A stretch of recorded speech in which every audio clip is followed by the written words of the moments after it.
Hello दोस्तों, मैं निखिल सबलानिया। मुझे बहुत खुशी है बताते हुए कि ये पुस्तक श्रम का विभाजन और निर्माण मेरी पुस्तक है और ये आई है। पुस्तक तो मेरी है, पर मूलतः जो कार्ल मार्क्स जी ने अर्थशास्त्र पर एक पुस्तक लिखी है, पूंजी, दास कैपिटल। पुस्तक का नाम है दास कैपिटल। तो वो उसके 3 वॉल्यूम हैं और वो बहुत टेक्निकल लैंग्वेज में है। तो वो वैसे तो जर्मन से हिंदी में आई, मतलब जर्मन से इंग्लिश में ट्रांसलेट हुई। तो वो इंग्लिश में समझ नहीं आती, तो हिंदी में तो बहुत कम लोगों को समझ में आएगी। और पूरी पुस्तक को पढ़ता भी नहीं है। लेकिन बात यह है कि पुस्तक को से ज़्यादा महत्वपूर्ण बात यह है कि मैंने 15 साल पहले डॉक्टर अम्बेडकर जी की थीसिस पढ़ी थी, द प्रॉब्लम ऑफ रुपी। उनका शोध पत्र था द प्रॉब्लम ऑफ रुपी, रुपये की समस्या।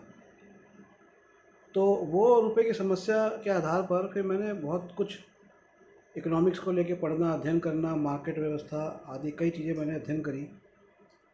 फिर डॉक्टर अम्बेडकर जी एक शास्त्री का जो संदर्भ देते थे वो था एडम स्मिथ।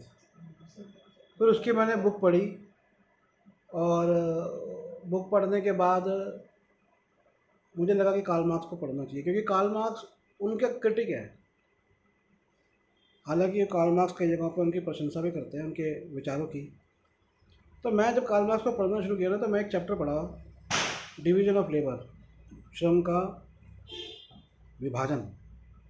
श्रम मतलब मेहनत, कि हम लोग जब मेहनत करने जाते हैं तो उसको किस तरह से हमारी जो मेहनत है, इंसानों की जो मेहनत है, वो कैसे विभाजित करना शुरू किया फैक्ट्रियों के अंदर। और फैक्ट्रियाँ आने से पहले कैसे विभाजित होती थी, सामाजिक रूप से कैसे विभाजित होती थी। अब ये जो श्रम का विभाजन है, अब ये आप कहेंगे भैया ये तो टेक्निकल है, ये हमें क्या पढ़ना चाहिए, कार्ल मार्क्स ने लिखा और क्या है ये, तो चलो इकोनॉमिक्स वाले पढ़ते हैं ये वो। चलो मैं आपको एक सबसे पहले बड़ी इंपॉर्टेंट बात बताता हूँ। इम्पॉर्टेंट बात यह है कि जो हमारे स्कूलों में जो मैंने 10th क्लास के अंदर भी एक चैप्टर है इसके ऊपर, लेकिन वो जो श्रम का विभाजन जिस तरह से पढ़ा रहे हैं वो पूंजीवादी व्यवस्था के हिसाब से पढ़ा रहे हैं, और जो कार्ल मार्क्स बताते हैं वो उसके विरोध में बताते हैं। तो पहला डिफरेंस तो ये आ गया। दूसरा डिफरेंस ये आ गया कि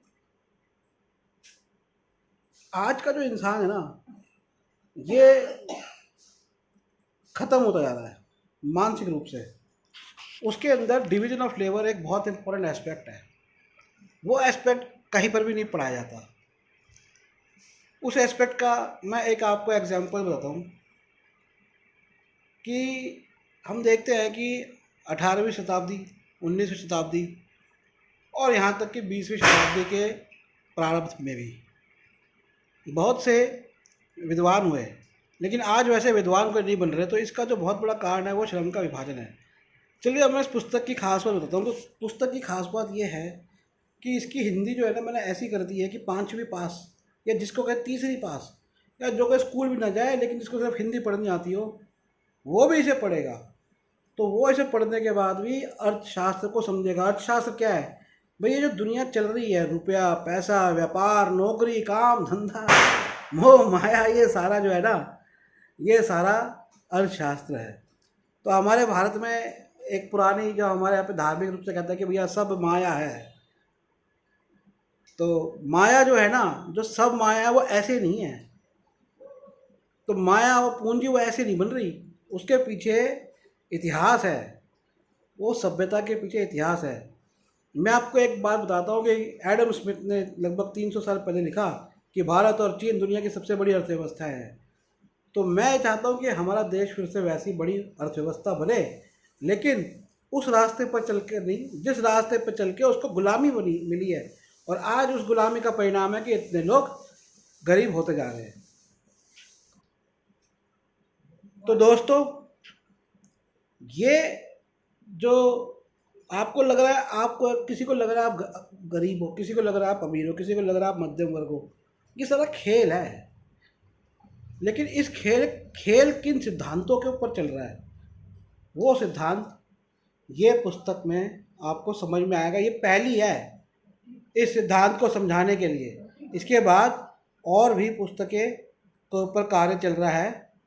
मैं आपको एक लाइन इस पुस्तक के बारे में पढ़ के बता देता हूँ। क्यों एक फैक्ट्री में काम करने वाले हजारों लोग एक घर भी नहीं बना पाते, पर फैक्ट्री का मालिक एक के बाद एक मिल्कियत बनाता जाता है। तो ये जो लाइन है, आई होप कि आपको क्लियर हुई होगी। क्या आप जो शिक्षा ले रहे हैं वह रोजगार देने वाली या बेरोजगारी बढ़ाने वाली है? क्यों एक के बाद एक घरेलू और लघु उद्योग खत्म होते जा रहे हैं? तो मैं आपको बता रहा हूँ कि आप दुनिया में जब आप कदम रखते हो, उसके बाद आपको जीवन पूरा आपके क्या काम धंधा व्यवसाय नौकरी पेशा उस पर टिका हुआ है। और इसमें इन सब में एक जो चीज़ खो जाती है वो है आप खुद। जो प्रकृति ने सबसे खूबसूरत चीज़ दी है वो क्या दी है हमको? वो हमको दिया दिमाग, जोश, एनर्जी, क्रिएटिविटी। वो सब हमारा इन सब में चला जाता है।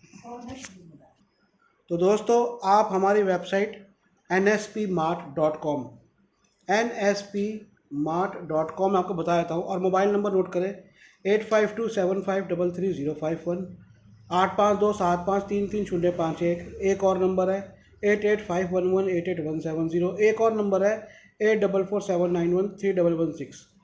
तो आप इनमें से किसी भी नंबर पर संपर्क करें। लेकिन मैं आपको एक चीज़ बताता हूँ, हम इसका रेट ज़्यादा आपसे लेंगे।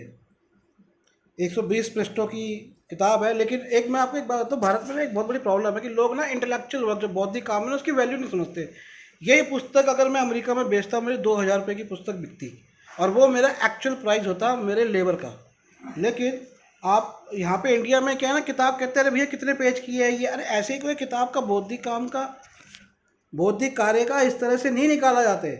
एल्बर्ट आइंस्टाइन ने E=mc² अगर एक इक्वेशन लिखी, जिस इक्वेशन पे एटम बम और न्यूक्लियर साइंस अगर डेवलप हुई, तो वो एक पेज भी नहीं लेती वो जगह, लेकिन वो आइडिया इम्पोर्टेंट होता है। इस चीज़ को आप समझें। तो वेबसाइट याद रखें nspmart.com, और नंबर मैंने आपको बता ही दिया है 8527533051, 8527533051, 8851188170, 8851188170, 8447913116। ठीक है, चलिए मैं रखता हूँ अभी।